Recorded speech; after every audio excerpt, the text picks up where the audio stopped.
एक जानवर की जान आज इंसानों ने ली है, चुप क्यों है संसार।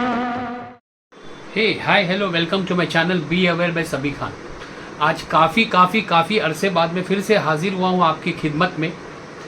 तो कुछ मसरूफियात या कुछ बिजीनेस थे, इसलिए मैं आ नहीं सका। कुछ आउट ऑफ स्टेशन ज़्यादा था मैं। तो मैं सबी खान आपका दोस्त बी अवेयर चैनल से और संध्या दैनिक दिव्य क्रांति का मैं सब एडिटर और मुंबई हेड हूँ।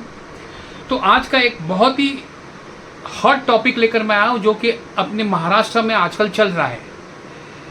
तो जैसे कि आप लोग जानते होंगे कि कबूतर खाने जो मुंबई में सारे के सारे बंद किए जा रहे हैं। तो सबसे पहले मैं आपको ये बात बता दूं कि आप लोगों को पता है या नहीं है, लोग ये जान रहे हैं, ये समझ रहे हैं कि मुंबई हाईकोर्ट ने कोई जजमेंट पास किया है कबूतर खाना की बैन का। तो जी नहीं, अगर आप AI पे जाकर भी देखोगे और इससे पूछोगे कि कोई कबूतर खाने के बारे में हाईकोर्ट का जजमेंट है, तो आपको जवाब मिलेगा नहीं। ये जो रोक लगाई है ये बृहन मुंबई महानगर पालिका यानी कि मुंबई BMC की तरफ से लगाई गई है। तो चलिए हम आगे बढ़ते हैं इसी टॉपिक पे।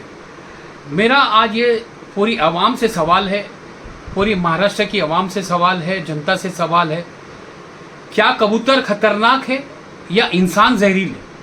जी हाँ, आज का टॉपिक ही मेरा ये है कि क्या कबूतर खतरनाक है या इंसान जहरीले है।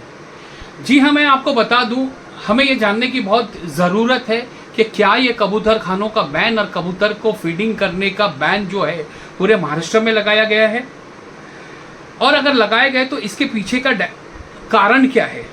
जहाँ तक के ये रीजंस बताए गए हैं, मैं आपको बता दूं कि इसमें यह बताया गया है कि बहुत सारे मेजर हेल्थ कंसर्न्स है, नॉइज पॉल्यूशन है और प्रॉपर्टी डैमेज, जैसे कि हेरिटेज प्रॉपर्टीज़ जो है वो डैमेज हो रही है और समस्याएं उत्पन्न हो रही है। तो मैं आपको ये बता दूं कि जैसे कि हेल्थ कंसर्न से ये बताया जा रहा है कि रेस्पिरेटरी सिस्टम में इंसान के जो है रेस्पिरेटरी सिस्टम डैमेज होता है, सांस लेने में तकलीफ होती है और उससे मेजर डिजीजेस कॉज होते हैं और उसके थ्रू से ये बहुत डेंजरस है इंसानी जान के लिए।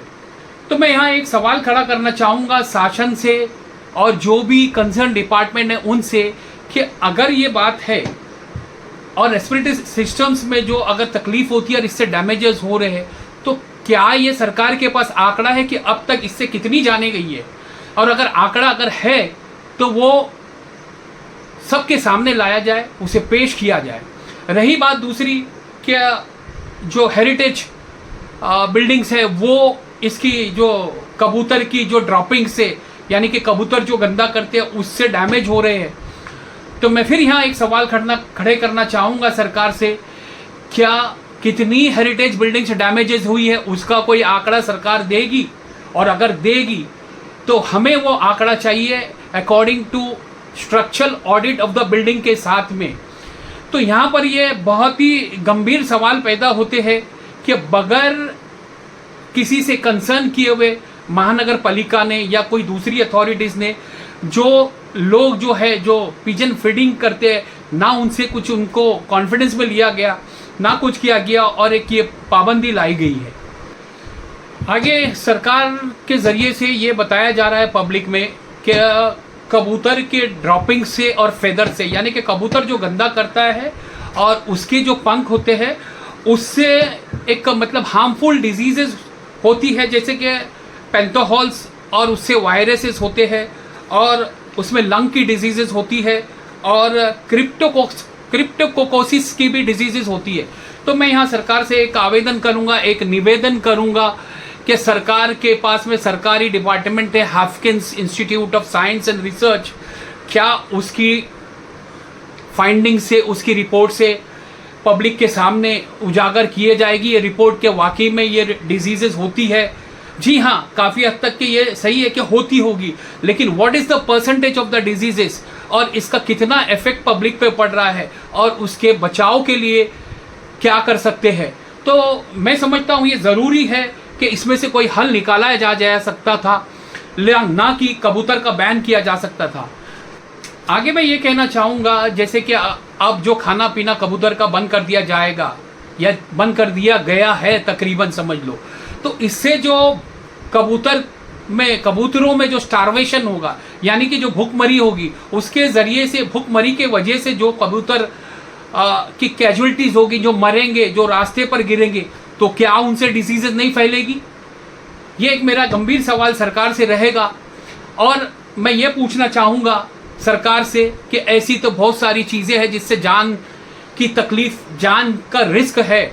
जैसे कि एक उदाहरण के तौर पे मैं बोलूँगा कि मार्केट में स्मोकिंग सिगरेट जो है वो इजीली अवेलेबल है, जबकि उसके पैकेट पे लिखा होता है कि cigarette smoking is injurious to health. उसी तरह गुटकों पर भी लिखा होता है कि it is very dangerous, it causes cancers and so. तो सरकार उन सब चीज़ों के लिए क्या कर रही है? इससे आगे बढ़ के मैं ये कहूँगा कि जो आज हमारे इस महाराष्ट्र में देखा गया है, महाराष्ट्र में तो नहीं के बराबर, लेकिन जो हमारे देश में देखा गया है कि जो लोग लिंचिंग कर रहे हैं, एक दूसरे को मार रहे हैं, काट रहे हैं, तो क्या सरकार ने उनको रोक लगाने के लिए कोई कानून लगाया है? क्या उन पर कोई आगे कार्रवाई होती है? जी नहीं, वो तो बेखौफ लिंचिंग करते हैं, उन पे कोई एक्शन नहीं होता, अगर होता भी है तो ना के बराबर और छूट के आ जाते हैं।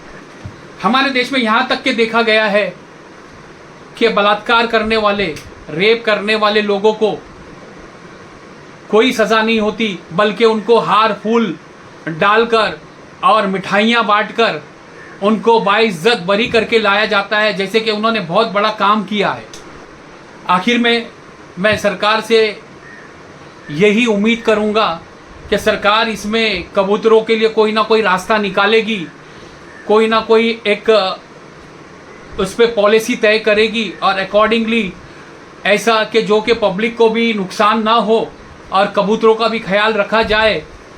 इसी उम्मीद के साथ में मैं ये सवाल करूँगा सरकार से कि इन पे कुछ गौर किया जाए, बेजुबान जानवरों का भी ख्याल रखा जाए।